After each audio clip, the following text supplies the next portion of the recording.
Johnson തൈക്കാട്ടിൽ Attokkaran. ഈ നാടകത്തിനെ കുറിച്ച് രണ്ടു വാക്ക്. ഈ നാടകത്തിലെ ചില ആക്ഷേപഹാസ്യങ്ങൾ ആരെയും വേദനിപ്പിക്കുവാനല്ല, മറിച്ച് ഒരു തമാശയ്ക്ക് മാത്രം. ആരും ഗൗരവമായി എടുക്കല്ലേ എന്ന് അപേക്ഷിച്ചുകൊണ്ടും ഈ എളിയ കലാകാരന്മാർ വരുത്തുന്ന തെറ്റുകൾ ക്ഷമിക്കണമെന്നും അവസാനം വരെ ക്ഷമാപൂർവം കാണണമെന്നും അപേക്ഷിച്ചുകൊണ്ട് ഞങ്ങൾ ആരംഭിക്കുന്നു. ലക്ഷ്യം.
പപ്പേനെ ഇപ്പൊന്നും നോക്കണ്ട. പപ്പയ്ക്ക് ഇന്ന് പ്രതിനിധി യോഗം കഴിഞ്ഞിട്ട് പപ്പ വരുള്ളൂ.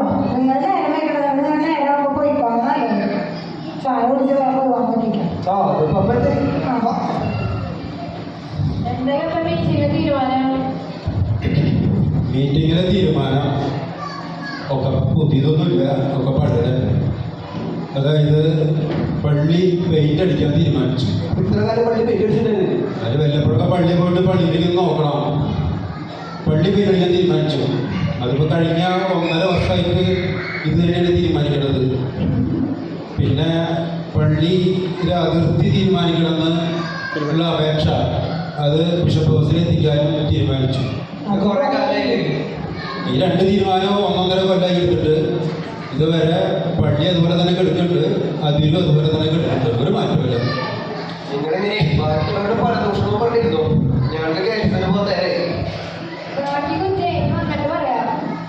അപ്പൊ നിങ്ങൾ പോയിട്ടോ. അപ്പൊ ശരി, ബൈ ബൈ.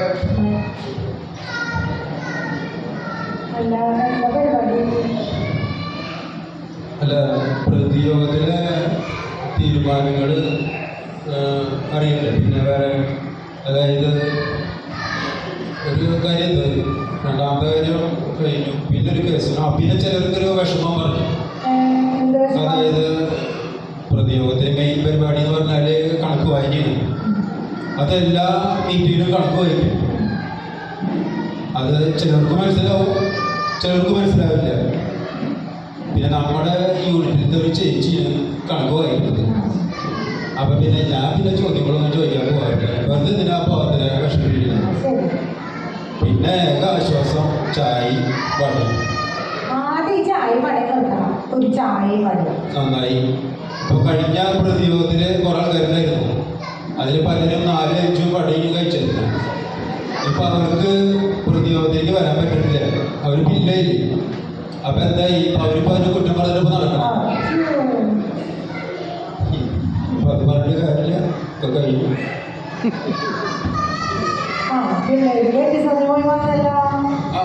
ഇത് എത്ര പേര് കഴിഞ്ഞാൽ ദിവസം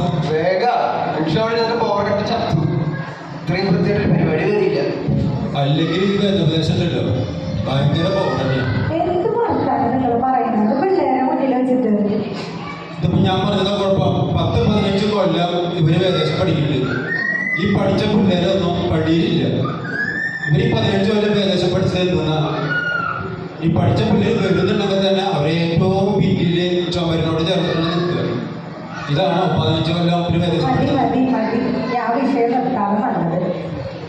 പിന്നെ പള്ളിയിൽ എന്താ വിശേഷം? പള്ളിയിൽ എന്താ ഒന്നാമത്തെ കുർബാനയ്ക്ക് ശേഷം പ്രതിനിധിയോഗം ഉണ്ടെങ്കിൽ രണ്ടാമത്തെ കുർബാനയ്ക്ക് വന്നു. ഇത് അച്ഛൻ്റെ സ്ഥിരം പരിപാടിയാണ്. ആദ്യത്തെ കുർബാന കഴിഞ്ഞാൽ പറയേണ്ട അറിയിപ്പുകളൊന്നും പറയില്ല. രണ്ടാമത്തെ അറിയിപ്പ് കഴിഞ്ഞാൽ ആദ്യത്തെ കുർബാനയ്ക്ക് ശേഷം പ്രതിയോഗം ഉണ്ടെന്ന് പറയും. പിന്നെ കുഴപ്പമില്ല, പള്ളിയിൽ ഇങ്ങനെ മീറ്റിംഗ് ഒക്കെ നടക്കുന്നുണ്ടെന്നുള്ളത് ഇടവക്കാരിപ്പോൾ പറയുന്നത് നല്ലത് തന്നെയാണ്. അത് കുഴപ്പമൊന്നുമില്ല, നല്ല കാര്യം തന്നെ. ആൾക്കാർ വന്നു തുടങ്ങിയിട്ടോ. ആൾക്കാർ വന്നു തുടങ്ങി. ശരി ശരി ശരി. ആഘോഷത്തിന് വേണ്ടിയിട്ട് ഇന്നിപ്പോ ആൾക്കാരൊക്കെ വരില്ലേ? അപ്പൊ നമുക്കത് ഭംഗിയായിട്ട് ആഘോഷിക്കില്ലേ? ഇപ്പൊ ഇന്ന് 10, 20, 30, 40, 50 പേരാണ് ക്ഷണിച്ചിട്ടുള്ളത്. ഈ ക്ഷണിച്ചിട്ടുള്ള ആൾക്കാർക്ക് ഇപ്പോൾ 50 പ്ലേറ്റിന് 300 രൂപ വെച്ച് കൂട്ടിയാൽ 15,000 രൂപ നമുക്ക് ചെലവ് വരും. നമുക്ക് ആഘോഷിക്കാൻ പറ്റിയൊരു സമയമാണ്.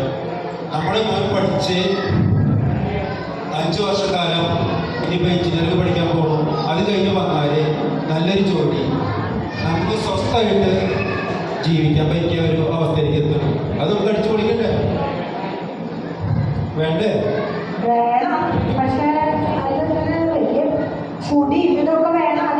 കുടി വേണം. അവർക്ക് ആഘോഷം എന്ന് പറഞ്ഞാൽ കുടിയന്മാരെ സംബന്ധിച്ച് അത് വലിയൊരു കാര്യമാണ്. അവർ കുടിക്കും, നമ്മളെ കുറ്റം പറയും, നമ്മളെ തെറി കുടിക്കും, ഇതൊക്കെ ഉണ്ടാവും. ഇതൊക്കെ ആഘോഷത്തിൻ്റെ ഭാഗമാണ്.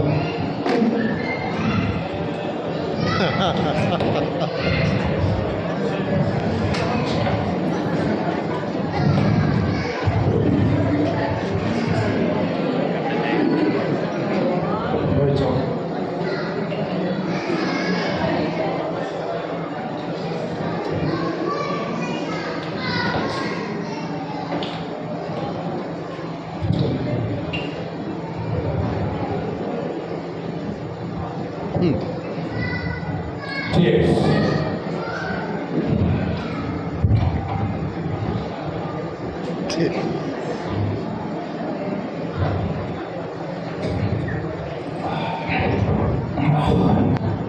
ഇതൊരു സാധനം തല്ലിപ്പൊടി സാധനം തന്നിട്ട് നമ്മളെ പറ്റിക്കുക.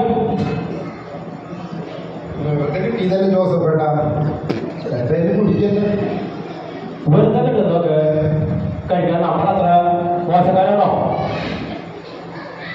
ഈ പരിപാടിക്ക് വിളിച്ചത് തന്നെ ഭാഗ്യം കണക്കൂട്ടിക്കും പോവാ. എനിക്ക് വേണ്ട ഈ സാധനം.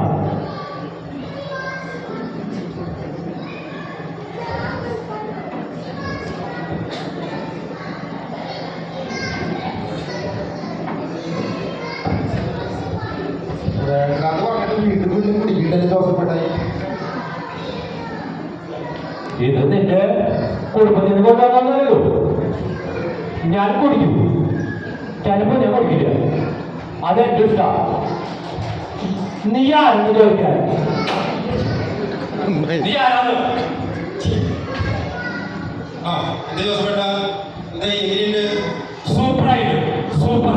ചേട്ടാ എങ്ങനെയുണ്ട്? അല്ല, നീ കിടക്കണം ഇവിടെ.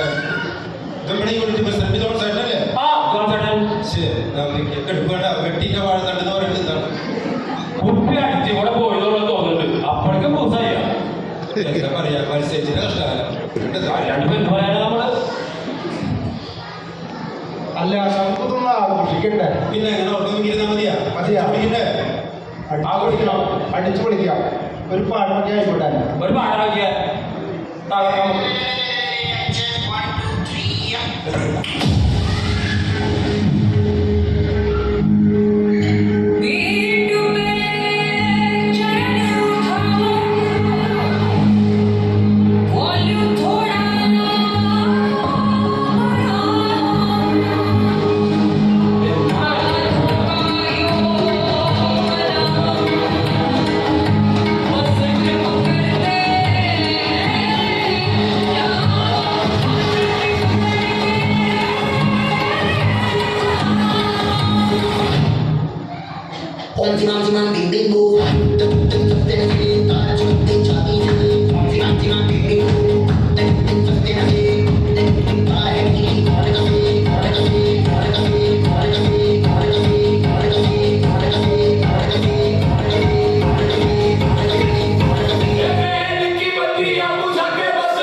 സമാധാനമായി, എല്ലാ ശല്യങ്ങളും പോയി.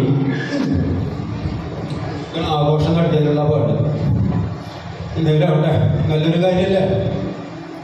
ഇപ്പോൾ പഠിച്ച് ഒക്കെ നന്നായി വരും. നമ്മളൊക്കെ ഇന്നും പള്ളിയിൽ പോണതല്ലേ, പ്രാർത്ഥിക്കണതല്ലേ. ശരിയോ? അതെ, നമ്മളിങ്ങനെ ഇരുന്ന ശരിയാവില്ല. അതെ, സമയമായി, ട്രെയിനിന് സമയമായി. ബാഗൊക്കെ റെഡിയല്ലേ? Okay okay. അപ്പോൾ ശരി, കുരിശ് വെച്ചോ.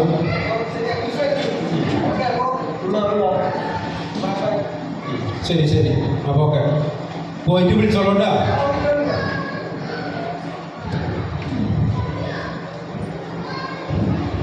ഇനി അവൻ പഠിച്ചിട്ട് ഒക്കെ കഴിഞ്ഞ് ജോലി കിട്ടി ഒരു വരവുണ്ട്. ആ, ഇതൊക്കെ എപ്പോഴും ആഘോഷം തന്നെ. കാലിൽ ഇങ്ങനെ നീട്ടിയിരുന്നിട്ട് പേപ്പർ വായിക്കുക, ടി വി കാണുക, മൊബൈലിൽ ഇരുന്ന് കളിക്കുക, പിന്നെ വെറുതെ ഇരിക്കുന്ന സമയത്തൊക്കെ പള്ളിയിലത്തെ കുട്ടികളെ പറഞ്ഞിരിക്കുക. ഇതൊക്കെ നേരം പോക്കല്ലേ. അല്ല, ഈ വാള് വെച്ചത് എന്ത് ചെയ്യും? അതെ, റീതേച്ചിനെ വിളിക്കാം.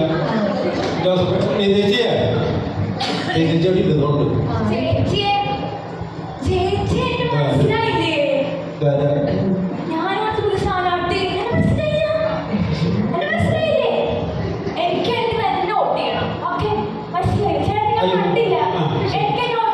ശരി ശരി,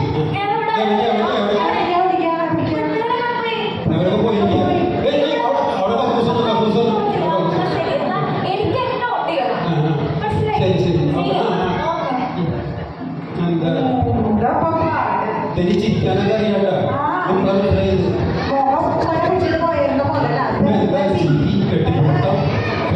പള്ളിയിലൊരു 100 പ്രാവശ്യം കണ്ടിട്ട് അപ്പോഴൊന്നും അവനെ പിടിച്ചിട്ട് പോയായിരുന്നു. അതാ എന്താ വർത്താനം പറയുന്നത്, കെട്ടിപ്പിടിക്കുമ്പോ തന്നെ ഞാൻ പഠിച്ചേ.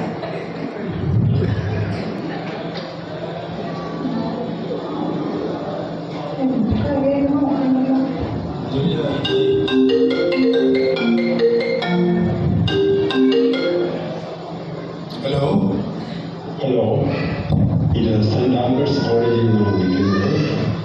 താങ്കളുടെ മകളിൽ ഡ്രഗ്സ് ഉപയോഗിച്ചതിനും മറ്റ് സ്റ്റുഡൻസിനെ ഡ്രഗ്സ് സപ്ലൈ ചെയ്തതിനും കോളേജിൽ നിന്ന് സസ്പെൻഡ് ചെയ്തിരിക്കുകയാണ്. 2 ദിവസമായി സസ്പെൻഡ് ചെയ്തിട്ട് താങ്കളെ ഫോണിൽ കളക്ട് ചെയ്യാൻ സാധിച്ചിരുന്നില്ല. സോറി.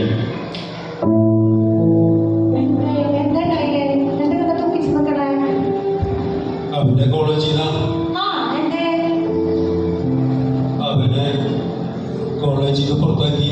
എന്തേ പറയണേ? നമ്മുടെ പോലെ കാര്യം പറയണേ. അവര് കാള് തെറ്റിട്ടാവും, ഉറപ്പാണ്. തെറ്റിയതാവും. അവനെ ഡ്രഗ്സ് ഉപയോഗിച്ചു, ഡ്രഗ്സ് വിതരണം ചെയ്തു എന്നൊക്കെയാണ് പറയുന്നത്. എന്തെന്നീ പറഞ്ഞേ? അതൊന്നും ആവില്ല. വിശ്വസിക്കാൻ പറ്റുന്നില്ല. ഇനിയിപ്പോ ആൾക്കാരെന്തെന്നൊക്കെയാ പറയാ.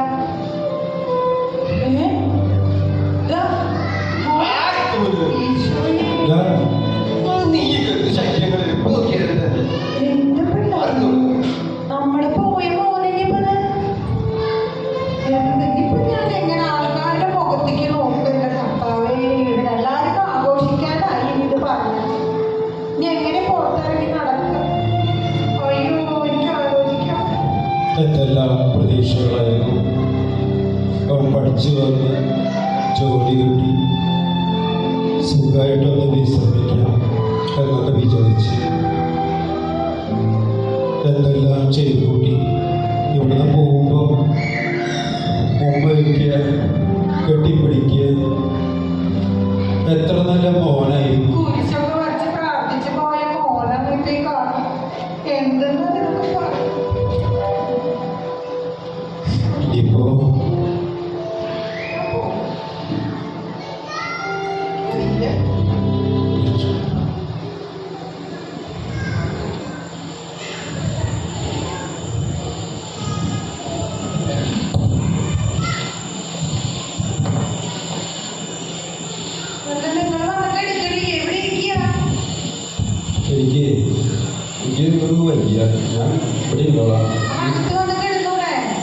ഞാൻ വരാം, നീ പോകോ.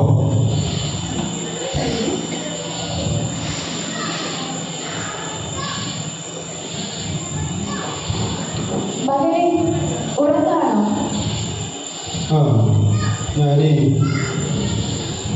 എൻ്റെ മകൻ പോയി.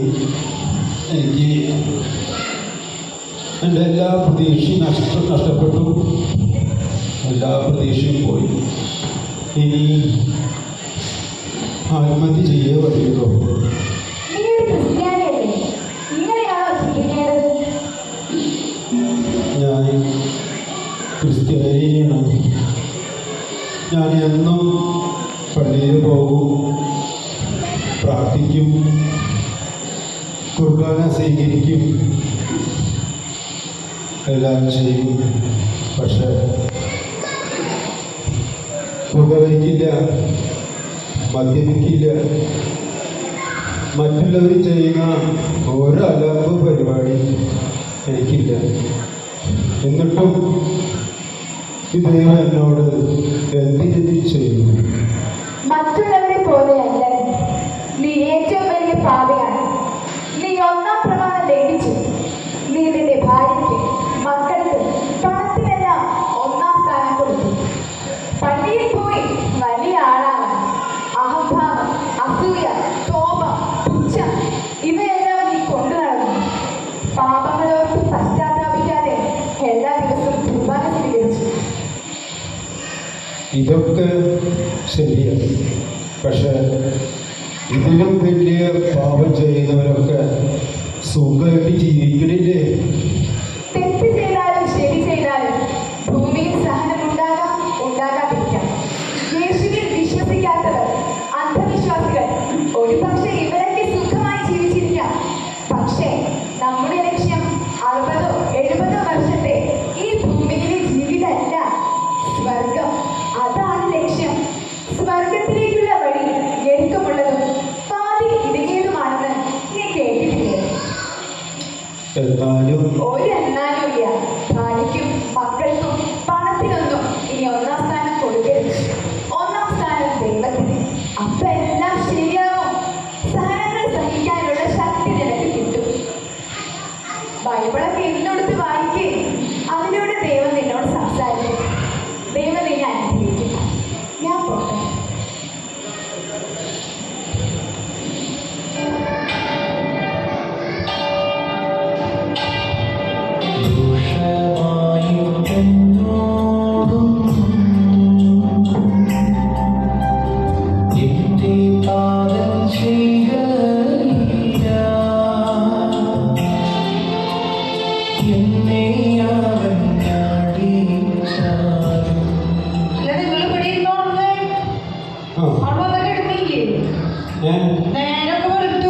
അല്ല, ഇവിടെ ഇപ്പം തന്നെ ഒരു സ്ത്രീ എന്നോട് വർത്തമാനം പറഞ്ഞല്ലോ. സ്ത്രീയും പുരുഷനൊന്നുമില്ല. നിങ്ങൾക്ക് എന്താ പറ്റിയ? എനിക്ക് കുറച്ച് കാര്യങ്ങൾ മനസ്സിലായി. ഞാനിപ്പോൾ എനിക്ക് എന്തോ നല്ല സന്തോഷം തോന്നുന്നു. പപ്പ, മമ്മി, ആ സോറി, എനിക്ക് തെറ്റ് പറ്റി. ആ അതൊക്കെ പറ്റില്ല, ക്ഷമിക്കണം. ഒക്കെ പോട്ടെ, പ്ലീസ് വിഷമിക്കണ്ട. അതെ, നമ്മുടെ ഇവിടുത്തെ ഈ 10-60 കൊല്ലത്തെ ജീവിതം ഒന്നുമില്ല. ഇവിടെ സന്തോഷം ഉണ്ടാവും, ദുഃഖം ഉണ്ടാവും, കഷ്ടപ്പാടുകളുണ്ടാവും. അതൊന്നും കാര്യമാക്കണ്ട. നമ്മുടെ പ്രതീക്ഷ എന്താണ്? സ്വർഗത്തിലേക്ക് എത്തിച്ചേരുക. അതിനുവേണ്ടി നമുക്ക് കഷ്ടപ്പെടാം, പ്രാർത്ഥിക്കാം, ഒക്കെ ചെയ്യാം. നമ്മുടെ ലക്ഷ്യം എന്താ? സ്വർഗം.